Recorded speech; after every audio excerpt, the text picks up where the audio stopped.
from the producers of The Two Board Guys. Broadcasting from Indyoh headquarters in Jacksonville, Florida. This is Indyoh On Air with Scott and Paul. Email the show on air at indyoh.com or visit facebook.com/Indyoh On Air. Here they are, two guys who definitely have faces for radio. It's Scott and Paul. All right, folks, we're back here on Indyoh On Air with Scott and Paul, and we got a special guest in the studio, don't we? Yes, we do. We have Edwin Gagiano. Are you Italian?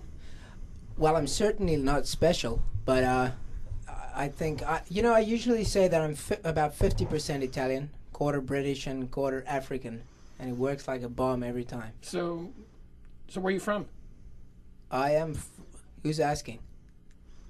Us. The Indyoh On Air is asking. Oh, okay, cool. I am from the Republic of South Africa. Well, good day, mate.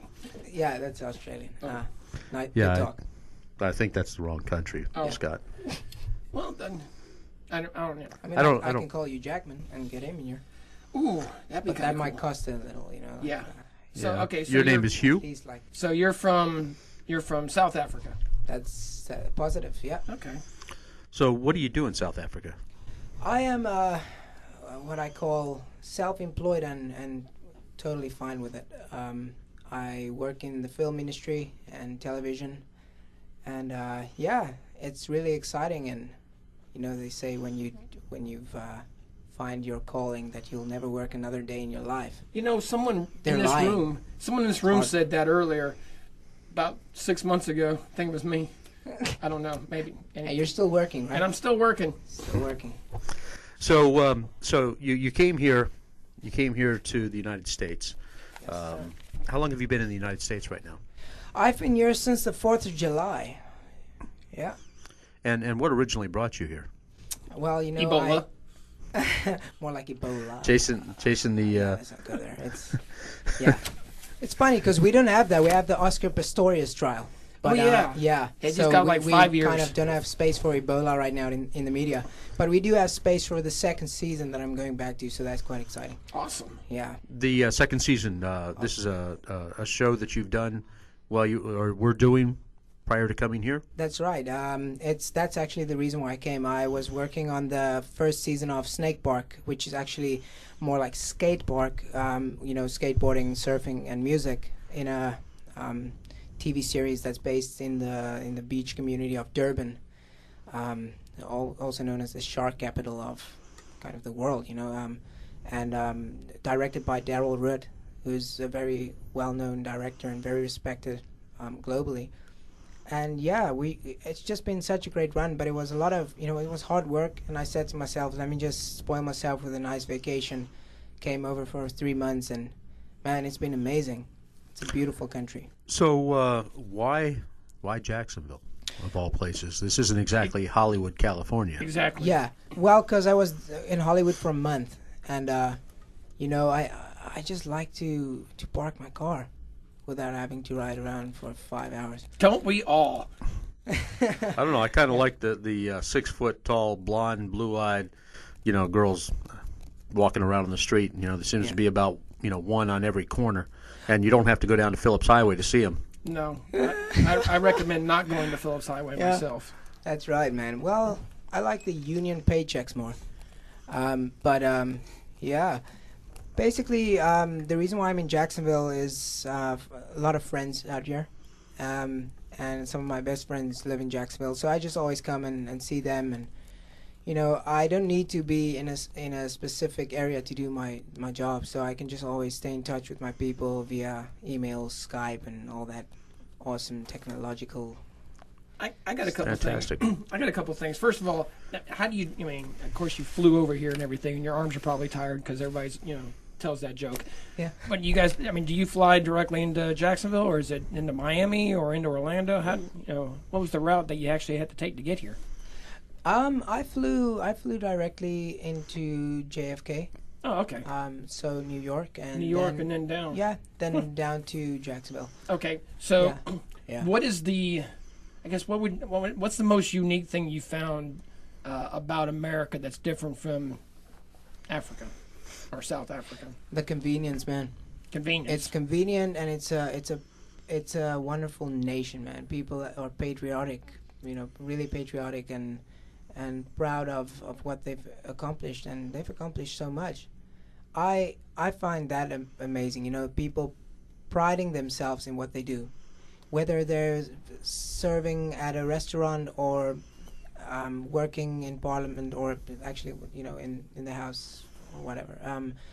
People have pride in what they do, and I think that makes everyone equal.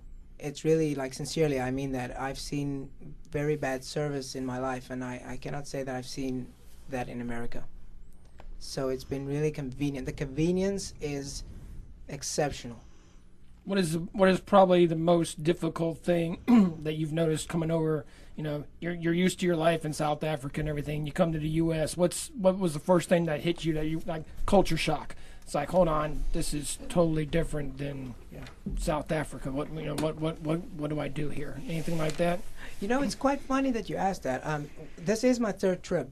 So I actually worked with a company in 2008.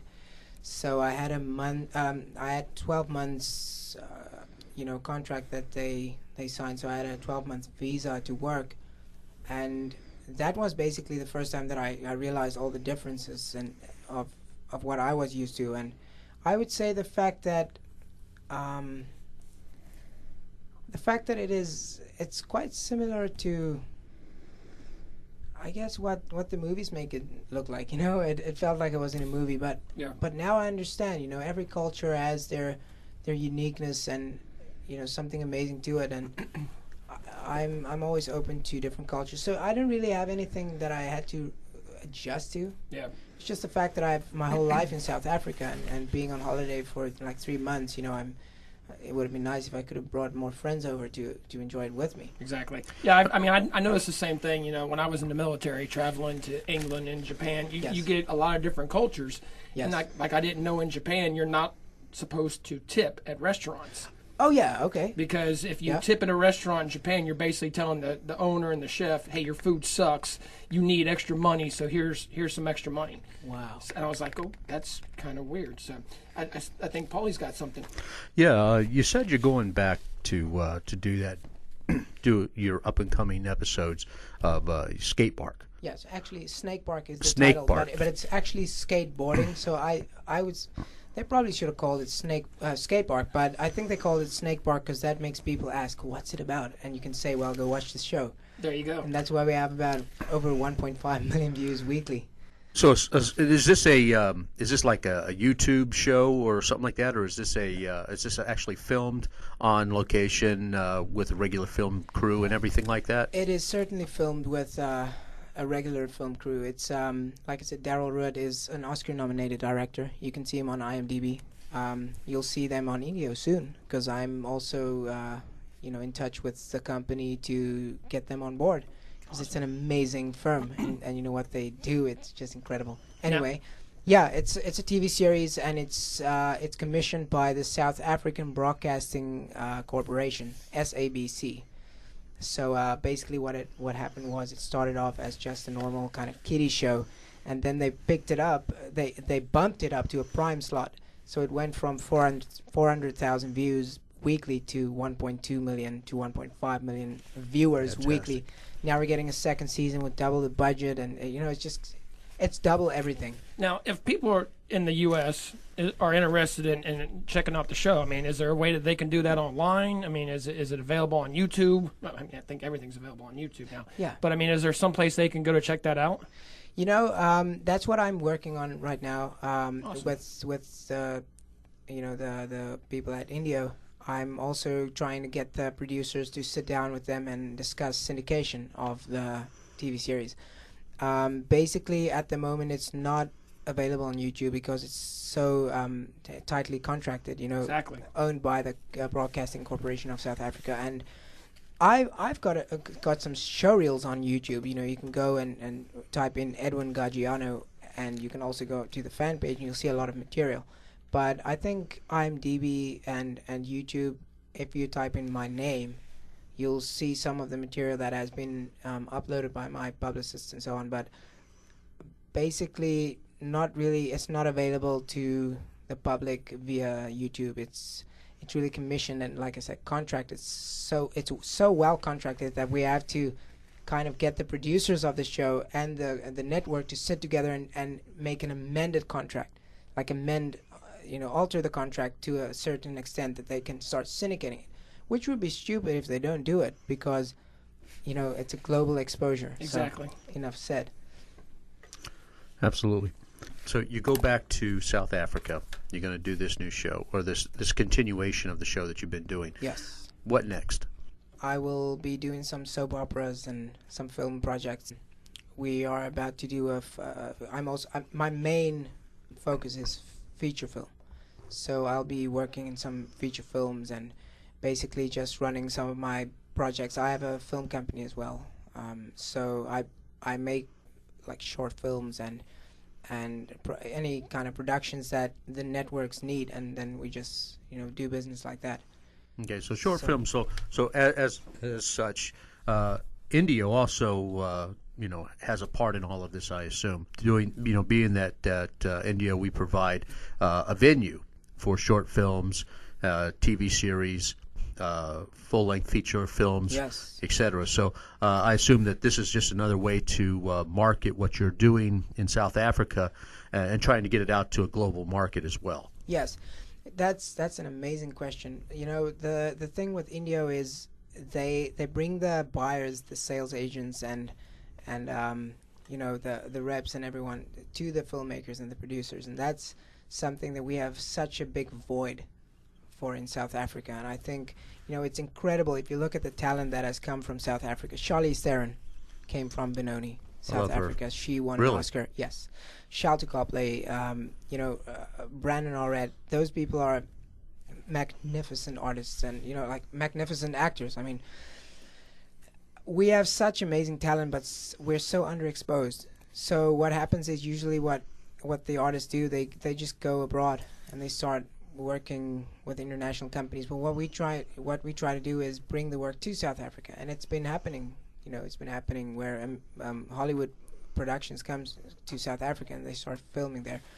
But what my aim is for my business model is to extend a department, as I always call it, because I really don't see my acting career as just an acting career. It's a business.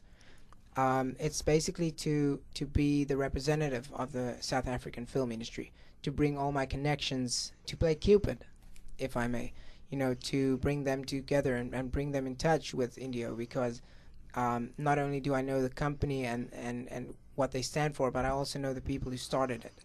And it's very respected people in the community of Jacksonville and Florida, if not, the nation, the whole of America.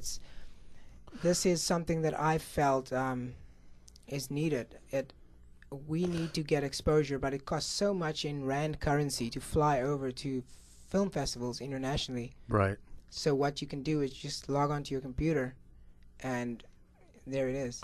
So for people that want to find out more about you individually, how can they find that out? Yeah, like a web page, and you said you had a fan page. Yes, I've got some pages that we run with people that I appointed. You'll get me on Facebook. That's mainly where I don't know. I'm just loyal to Facebook because that's the easiest. I don't know how Twitter works, so I just got someone to help me with that. So that would be Edwin Gagiano at Facebook. Yeah, just like / Edwin Gagiano. You'll see like some cheesy photo where I'm standing, and the Hollywood sign was not. I did not get driven out to the Hollywood sign to take the photo there at all. I mean, it was. I didn't even know it. You could probably Google him, and there'd be like 9,000 different Facebook pages and stuff for him. And you said you had your own movie company. What's that called? It's called Edwin Gagiano Works. Imagine that. Works for me. It works for me. It kind of worked for me as well. That tax returns are quite nice, and I'm gonna take another holiday as soon as I get back. Awesome. I'm just joking, man. I should not have said that. Sorry. See, yeah. Now, everybody. As long as the producers don't hear it, that's all. You're all right. Yeah. Everybody back in South Africa is going, really? Come on. This guy's good. He's like impersonating my voice. What's that about? This guy's taking all our South African money and taking it back to the U.S. How do you think we afforded those jumbotrons? Exactly. All right, Edwin. Well, hey, we appreciate you stopping by, and hopefully we'll be talking to you a lot more coming up. Yeah. Look, if people want to get a hold of me professionally, I think they should go and see my agent, which is MLA, one of the most respected agencies in Southern Africa. It's called Munyin Lee Associates. So that's basically where they can get a hold of me if they were ever to extend, work opportunities, and I just basically work through them. So if you want Edwin to act in your movie, go to MLA. Basically. That's right, MLA.com. MLA.com. Awesome. And you'll be able to check out Edwin and all of his up-and-coming events, any shorts that are coming out. Anything else that you might be able to see about Edwin, you will be able to catch here on Indyoh On Air. With Scott and Paul. This is Edwin Gagiano, and you can check me out on YouTube, searching my name, Edwin Gagiano, or just searching E. Gagiano. And you can also find me on Facebook by typing in Edwin Gagiano or Eddie Actor, or at MLASA.com. That is Munyin Lee Associates, which is my representation in South Africa.